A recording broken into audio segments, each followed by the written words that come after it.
Hello mga kabibig! Welcome back sa ating bagong YouTube channel. Ito ang pinakamaingay ng YouTuber sa balat ng YouTube. Ako si Kabibig maglabak-labak na tayo with evidence. Ay, eto na po. Na-interview ni Ka Eric at ni Lorraine Badoy, si Senator Bato de la Rosa, hinggil sa maraming Pinoy, Pilipino ang nadismaya sa Senate hearing na nangyari kahapon. At ngayon ay mag-explain si Senator Bato de la Rosa at ito ang chika mga kabibig. Ipapatawag na ang mga taong direktang involved sa PDEA leaks. Yung mga pwedeng matanong kung totoo ba ito or hindi. Ipapatawag na daw di umano sina Maricel Soriano. Ang tanong, si Pangulong Bongbong Marcos ba ay pwedeng ipapatawag at sagutin ang mga katanungan? Nako, manood tayo ha. I-share ko sa inyo because I know that you're so excited for this interview. So let's watch this video at ma-shock tayo sa maraming revelasyon mga kabibig. I was so shocked talaga. So eto na mga kabibig ito ha. Let's begin. I've heard kasi contrary comments not about you.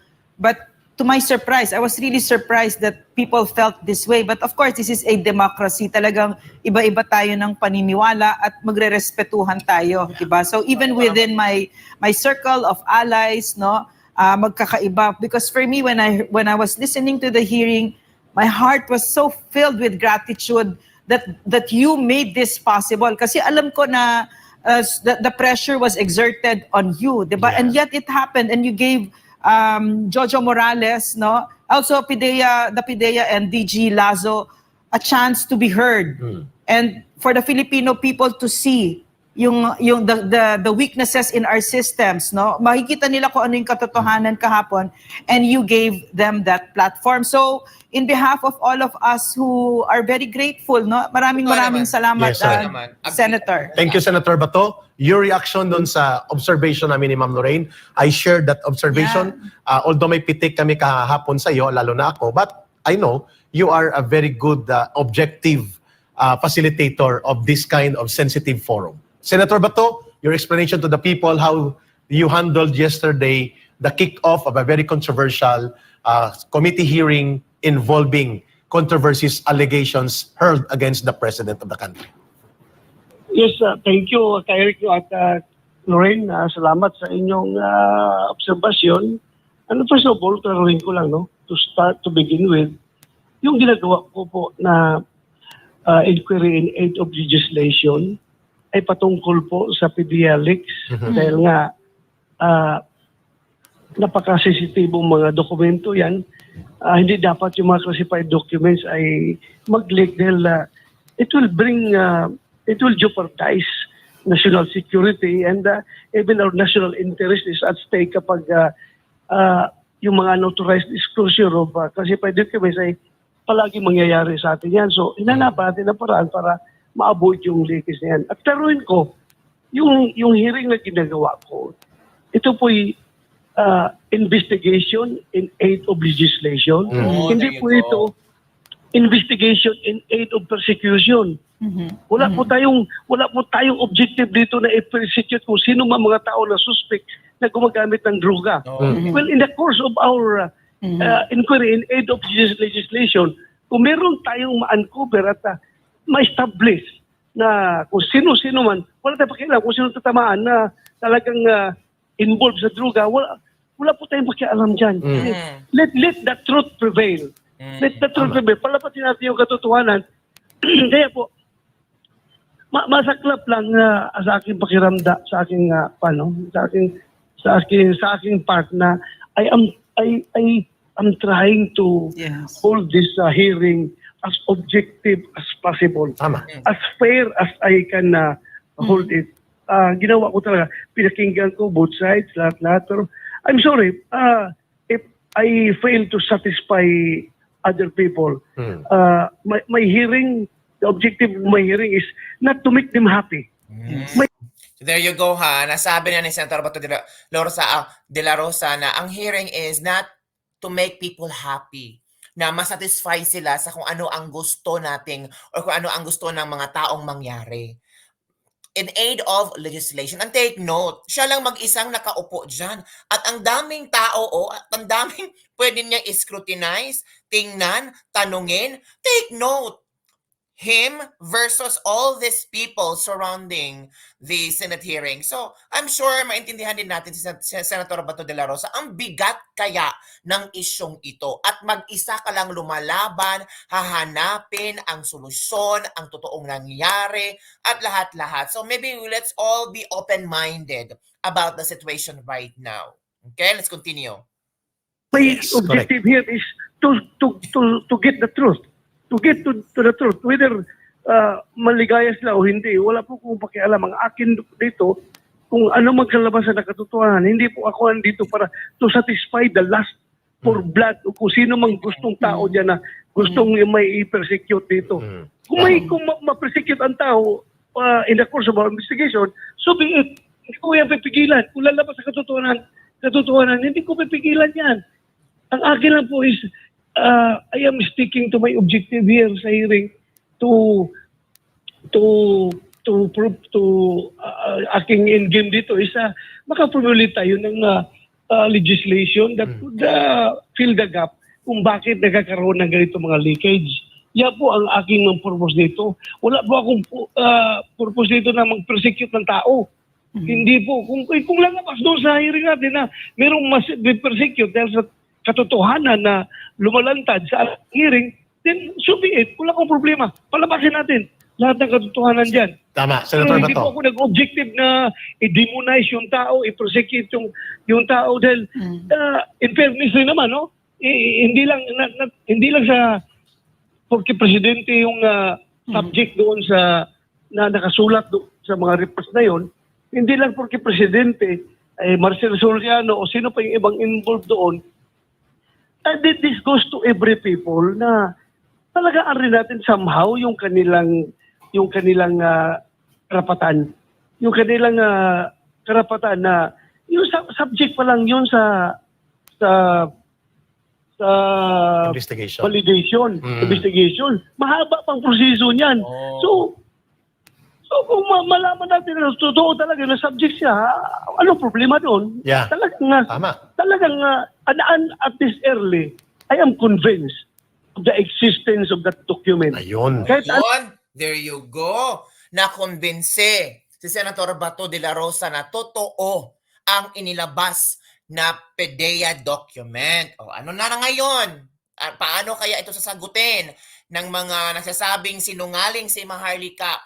AI generated yung dokumento ni Maharlika. Ito na si Senator Bato de la Rosa at si Morales nasasabi na si Senator Bato de la Rosa talagang naniniwala siya na totoo ang dokumento. Paano yan? anong denial ng PDEA? Ay, tinatanggap ko yung denial ng PDEA because dalawang PMAR yung nagsabi sa akin kahapon, si General Lasso at si General Bitong, na talagang hindi nila makita yan sa kanilang file yung dokumento na yan and they deny the existence of that document sa kanilang file. So, ano ba kung masama kung tanggapin ko yung kanilang explanation na hindi wala talaga yan doon? But, kung sabihin nila na non-existent yan at hindi yan totoo, I will disagree with them because nakita ko na talagang totoo yung papel na yun. In fact, inamin nga nila, ito, una, kay Morales. Yeah. Inamin niya na siya ang gumawa ng papel na yun. At siya mismo, kinonfirm niya perma kaya yung signature na nandun. Tapos, sa side ng PDEA, inamin nila yung nakalista ng mga sasakyan doon na gagamitin sa surveillance and casing operations. Ay, existing. Ito yung mga organic vehicle ng PDEA at personal na sasakyan ng team leader na si Francia. Si Francia. So, very clear na totoo yun. At ang pinakakuha ko doon na talagang na-convince ako na totoo yung papel na yun. Na as claim by PDEA na AI generated or gawa ng computer ay nakita natin doon, no? Yung nakatatak doon sa papel na confidential sa taas ng letter C at saka sa taas ng letter A, may markings doon yung pagbutas ba ng puncher para ilagay mo sa passenger yung dokumento. So meaning, I therefore conclude na itong dokumento na ito ay old file ito. Yes. Old file. So totoo na, 10 years ago, ito, old file ito, really, yung ginagamitan pa natin ng passenger at binubutasan pa. Kasi yung markings ng butas, hindi mo ma-deny yan. Hindi mo yan pwede sabihin na AI generated. Totoo talaga yan. So I really conclude na existing itong papel na ito, totoo ito, pero tinanggap ko rin ang explanation ng PDEA na wala yan doon sa files nila dahil wala naman talaga, hindi mo nila makita. Yan. Pero nandyan yung papel na yan, alam ko mayroong somebody na may hawak niyan, whether insider ng PDEA or tagalabas ng PDEA, kasi bakit yan nagkalat at nakikita na rin sa social media. Totoo talaga yan, papel na yan. Ay, hindi na niyo ako kailangan kumbinsihin pa. Totoo yan. Senator Bato, sir. Oo. Before kayo pasa kay Ma'am Lorraine, maganda yung inyong paliwanag. Hindi nyo layunin na i-persecute o targetin sa inyong hearing ang magiging mga mapangalanan o ma-reveal sa revelations nitong whistleblower, so to speak, na si Jonathan Morales, ex-PDEA investigator. Pero kung may mga tatamaan, may karapatan naman sila at may venue na magpahayag. They can even visit your committee hearing and explain their side. Like si actress Maricel Soriano, si Senator then and now President Bongbong Marcos Jr. Oportunidad din ito sa kanila. Senator Bato, tama yung sinasabi mo na hindi mo sinasadya at sasadyain na sila ay mailantad, pero kung sila ay mailantad sa proseso ng revelations of a live witness, they can go to your committee hearing or even if they want to be invited formally to shed light in this very serious na mga revelations. But nonetheless, ang sinabi mo, tama bang kuha namin, na ang target mo, papaano nagkakaroon ng security leakage because you are confident enough. Based on your physical examination of the documents, it appears that this is existing or was existing. And pangalawa, sinabi mo there is a so-called positive assertion on the live witness na kinikilala niya na siyang gumawa at nagpirma nito. Tama bang kuha namin sa tumbok ng gusto mong maabot initially? Tama ka, Kay Rick. At in fact, sa next hearing sa May 7, I am inviting Maricel Soriano. What about the President? Maricel Soriano. Huwag muna tayo haabot doon na tadahanin natin, Eric Norel. Sige lang, hantong dyan kung kinakailangan. Yes. Pero unahin muna natin si Maricel Soriano. Nako, Maricel Soriano will be invited for the next Senate hearing. Ito na. Malalaman na talaga natin ang katotohanan, mga kabibig. Let's continue. Okay. Sir, Thank you, sir. Yeah. you said earlier that you will let the chips fall where they may, di ba? Kahit na sino matamaan dito basta sa katotohanan, right? So, Yes. so for me, one of those glaring issues here, mabigat na issue, is the cover-up of a senator by the Executive Secretary Paquito Ochoa. Na-reveal yung kahapon, ma'am. Will Paquito Ochoa be invited sa Senate? Yes. Oh, Yes, okay. he is invited. He is invited. And sir, follow-up question, no? Kung umabot sa punto na ang tatamaan dito ay si Paquito Ochoa at ang Pangulo, hindi tayo titigil o titigil ka na, sir? Wala tayong patuloy natin hanggang Good. hindi natin Good. cannot get to the bottom of it. Kasi sir, no? Tuloy tayo. Kasi sir, ang nababasa ko kasi sa comments, nagpe-play safe ka daw. Nagugulat ako sa ganong statements. You're playing safe because you're a re-electionist. And to my mind, I want to ask you this question, no? Are you not afraid? On the contrary, I was telling myself he's very brave because you're going against an incumbent, no, a president. Diba? You're in that hearing yesterday, his name was mentioned, no? Several times. Something that never happened for a very long time because he's a privileged privileged upbringing. Everybody covered up for him. Kaya siya naging governor, kaya siya naging senator, congressman hanggang naging president. People covered up for him even though they knew he was so unfit to be president. So my question to you here, sir, no? Hindi ka ba natatakot that you're going against an incumbent whose track record from the past 2 years that we've seen, no, is very ruthless towards his perceived political enemies, and he has a lot of money. In fact, the corruption right now is rampant and shameless. Hindi ka natatakot? Yes, your reaction, Senator Bato. I swear to God, hindi ako natatakot Good. kahit sino man ang kahit na aabot pa ito investigasyon natin kay Joe Biden, kahit sino pang aabutan sa investigasyon natin, hindi pa ako natatakot because naniniwala ako Tama. na sabi ng ating konstitusyon na ang Kongreso, particularly ang Senado, ay co-equal branch of government. Correct. Yeah, Ng, go. O, narinig nyo ha? Galing talaga sa bibig ni Bato. Hindi siya matatakot hanggang aabot ito kay Joe Biden. Oh, kahit matamaan, masagasaan niya si Pangulong Bongbong Marcos, hindi siya matatakot. Oh. Timanin ninyo, timanin ninyo ha? Okay, proceed. Malacanang. Mm. Nobody can dictate us, nobody can intimidate us. Pareho lang po kami, co-equal branch of government. Mm. So, asahan po ninyo na hindi tayo magpapatakot, hindi tayo magpapa-intimidate, hindi tayo magpapa-influensya. But, asahan rin ninyo naman na magiging patas tayo at fair tayo. Of course, Ating dapat. gagawing hearing. Hindi tayo, hindi ako nagpapadala kay Eric sa mga insinuations ng mga kung sino-sino bang mga vlogger dyan na gusto talagang asking for blood. No, please allow me to have my own objectivity as far as this inquiry is concerned. Klaro. Klaro, sir. Okay, so- Very good on that, sir. Saludo kami dyan. Sir, pero naiintindihan nyo ba, sir, no? Kasi we also know Maharlika. No? And she's been very, very passionate about this, no? Kasi ako, pag tinanong ako niyan, binayaran ka ba ni Lisa? Masasaktan ako talaga. No? Kasi ang meron na lang ako yung dangal ko, di ba? Tama. So, naiintindihan ko, ganun yung nararamdaman mo noon, di ba? So, my question to you, sir, is you said gagawin mo yung trabaho mo. Kasi ang nangyari dito, no, yung nakakahina, nakakalungkot sa Pilipinas na nakita ngayon, marami sa atin, nakita natin, lahat pala pera-pera lang. Binabayaran lang, wala nang dagal, wala nang prinsipyo, babaliktad. Mhm. So, sir, yung tinanong ni Lisa Araneta ni Maharlika, pwede mo bang bigyan ng sagot na, because of course yesterday you were very emotional, but now that you have cooled off a little bit, could you please respond to it properly? Yeah, go ahead, sir. Lorraine, ako po nalulungkot talaga. Lorraine, your husband is a PMA. Yes. I am a PMA. Yung aming integrity na nakalagay sa aming puso't damdamin, ay hindi po namin yan, wala po katumbas na pera yan, Lorraine. Ano nangyari? Hindi ko po ibibinta. Hindi Yes. ko po ibibinta aking dangal para sa pera. At masakit po sa akin na sabihan ako na nabili na ako ni Lisa Marcos. Lisa Araneta Marcos. Never ko ako mabili. Magtanong ka in my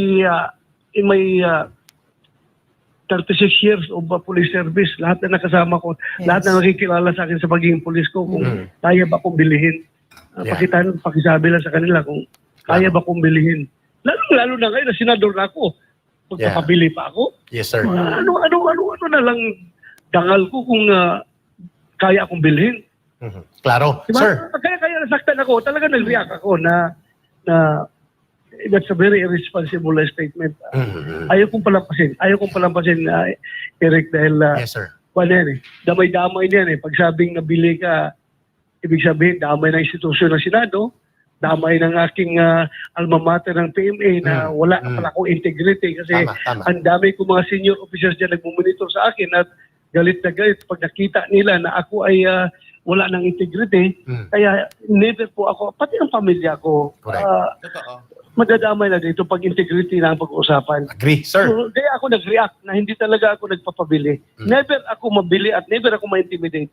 Yes, sir. Magandang Thank you. explanation po yun. One last And, Eric. sige, ma'am, before one last ko lang, just to follow up sa finish it off lang, sir. So, in other words, the surest road to failure is when you try to please everyone. Correct. No, it's impossible.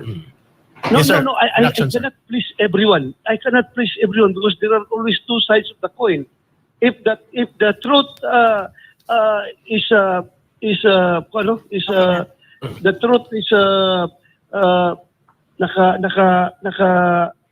naka-incline towards one side, wala akong magawa. Basta, I will stick with the truth. So, kung yung tatamaan, talaga magagalit sa akin. At saka yung hindi masatisfy yung kanilang last for whatever, kung anong meron sila. hindi ko po sila masatisfy. Basta ako, I will stick with the truth. Yes, sir. Very good. Opo. Senator Bato, As I've said, Eric, nagkakandak po ako ng investigation Oh, there you go. not to satisfy yung kagustuhan ng ibang tao dyan. Yes. Nagkakandak ako ng investigation to achieve the truth. correct. Na makukuha ko yung katotohanan. Yan Ang po. katotohanan na yan, sir, ay matagal na inaasam ng sambayan ng Pilipino. In fact, Agree. the scandal and the allegations, the pervasive revelations against the president ay December pa or November last year lumalabas na. And no less than the former president, Rodrigo Roa Duterte, in public speech, in-identify niya ito. Ang mga pangyayari, circumstansya, and mga dokumento. At ngayon, the only senator kahapon na naglakas ng loob, na tumindig na bigyang daan, na mabigyan ng official channel of revelations under oath and then subject to national scrutiny, ikaw pong gumawa kahapon. Yes. And we will be Yeah. very straightforward to you, sir. Your holding of this kind of Senate committee investigation before the public eye and before the world and the country cannot be stopped anymore Yeah. dahil nabuksan na po ang pagkakataon na mailalantad ang mga bagay na gustong itanong ng mamamayang Pilipino sa Pangulo ng Bansa. True. Ngayon- So yun na mga kabibig, ang ating narinig natin ang explanation ng Senator Bato de la Rosa. Ano yung komento dito? Comment down below and don't forget to like, subscribe, and share this video. Bye everyone! See you next time!